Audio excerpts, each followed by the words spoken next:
Magandang araw mga kaibigan. Pag-usapan pa rin natin ngayon ang mga statements ni former President Duterte sa kanyang programa Gikan sa Masa para sa Masa.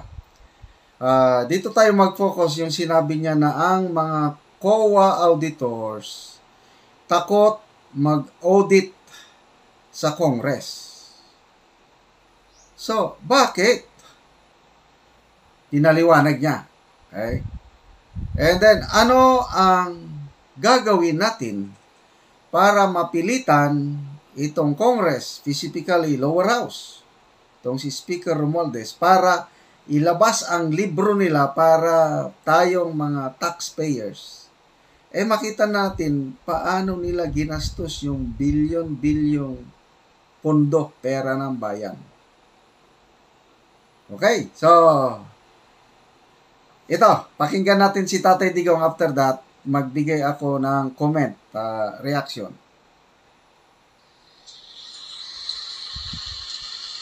Ang mga auditor ng COA takot mag-audit dyan sa Congress. Takot. Hindi ino-audit ang Congress. You have never heard of a red flag hoisted in the premises or in the territory of Congress. Not once, not twice, not at all. Maghanap kayo ng isang red flag.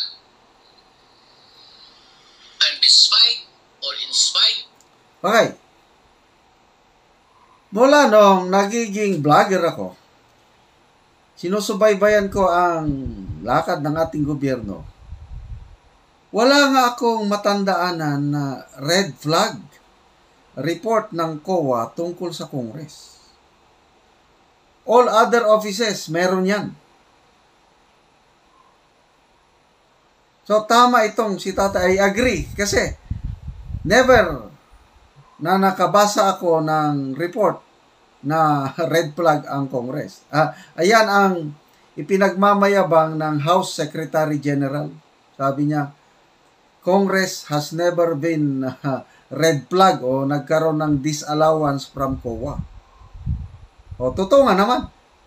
Nga, i-explain ni Tatay Digong, bakit walang red flag? Never ang Congress galing sa COA. Of the strict accounting rules, Congress cannot be penetrated.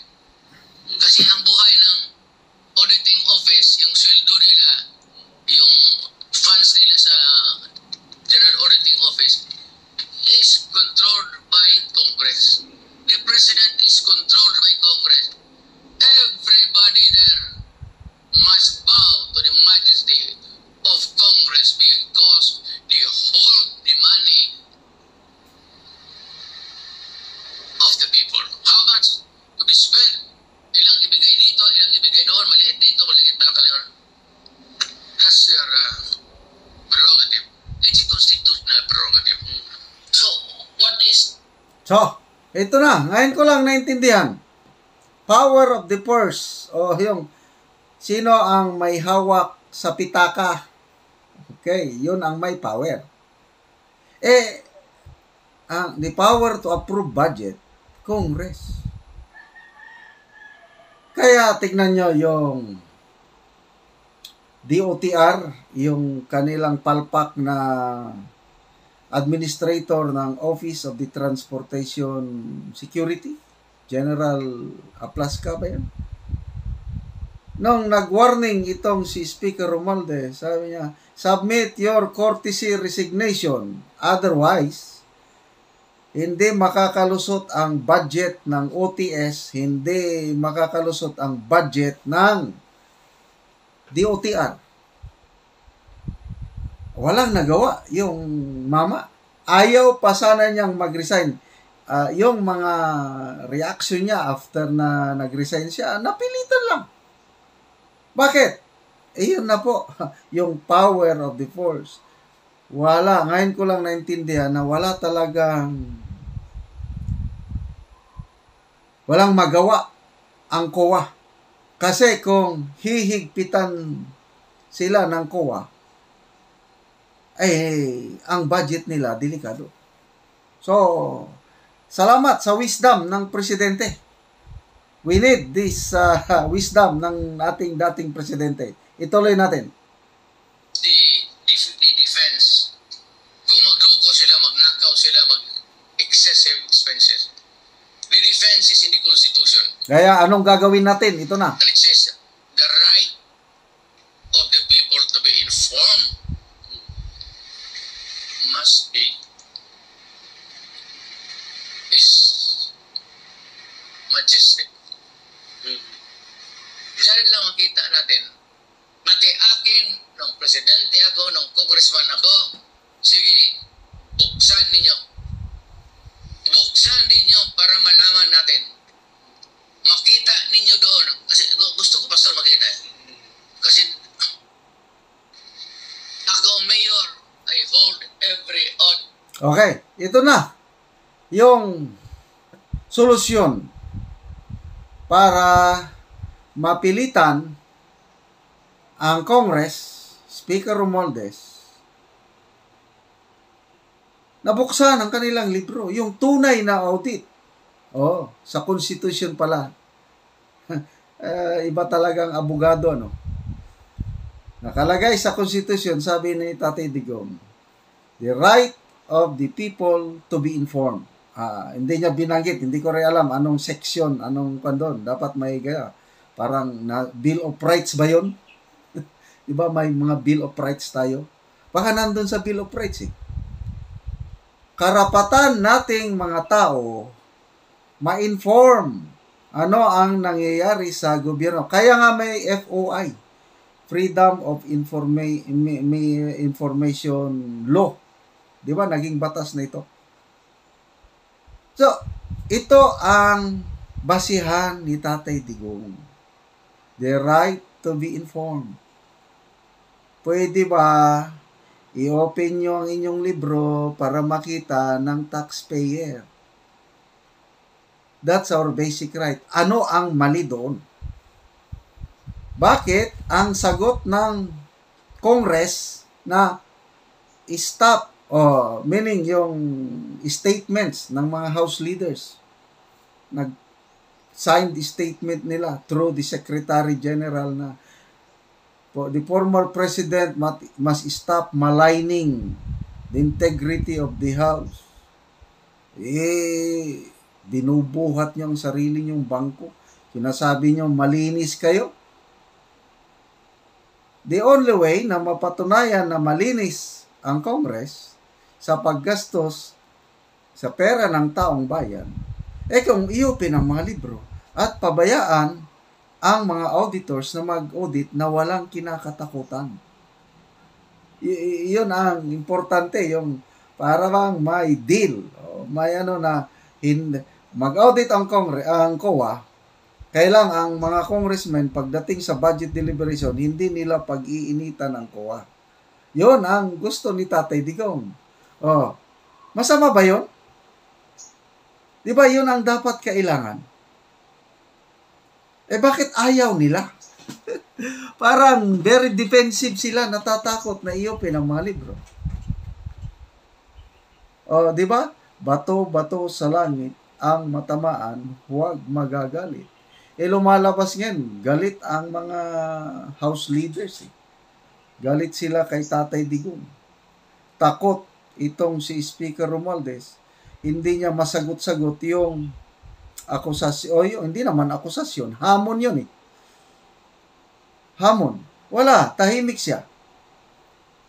Ang nagsasalita lang yung House Secretary General. So, karapatan po natin ito. Ito, yung isang matindi, sabi nita, nananawagan ako sa military to help me pressure COA to conduct an honest to goodness audit. Alam nyo, sa itong mga nangyayari ngayon, may nangyayari na, hindi mo mailingid eh. Wala na, divided na ang yung unit team. Divided na.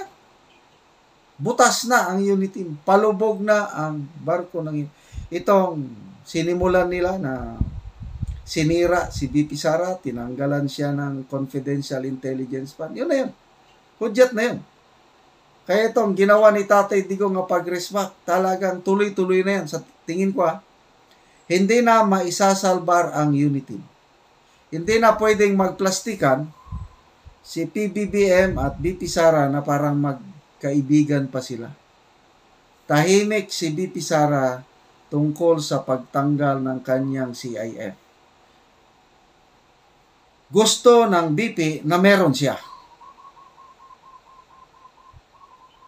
Tinanggalan ni Speaker Romualdez ang CIF. And I believe, tuloy-tuloy na yan sa Senado, matatanggalan. Ito namang presidente na walang utang na loob. I'm sorry, Mr. President. Napakadali ang pagkapanalo nyo dahil sumuporta sa inyo si BP Inday Sara, pumayag si Mayor, then Mayor Sara, na mag-run as your Vice President at kayo ang pinatakbo. Kasi kung nag-decide si Mayor Sara noon na magkandidatong presidente, aywan ko na lang. Ako, my family, BP Inday Sara kami, at marami akong nababasang comments nagsasabi na bumoto lang kami kay PBBM dahil kay Mayor Inday Sara. So, nasaan po ang pagtanaw ng utang na loob, mahal na Pangulo? Bakit hindi nyo depensahan? Bakit hindi nyo tulungan ang Vice President na magkaroon ng kanyang sariling CIF? Bawasan nyo. Pwede yun. Huwag nyo completely tanggalan. Klaro kasi na sinisingle out nyo si BP Sara. O kaya, kayo na po, Mr. President, to be fair, voluntary na rin kayong mag-surrender ng inyong CIF, tapos na ang labanan. Wala na pong problema. Kasi, civilian agency man, Office of the President, Office of the Vice President, both civilian office. Bakit maghawak ng confidential intelligence fund? So, tinanggalan ng Office of the Vice President to make it fair para wala nang gulo.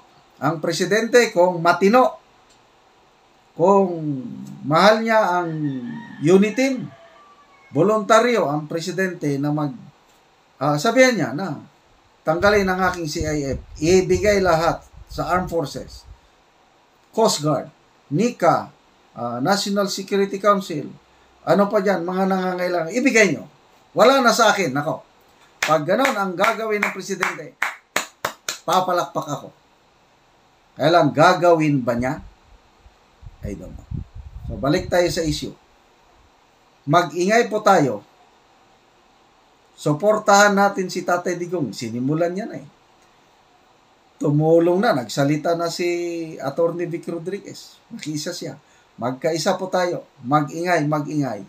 Until such time na pabuksan ng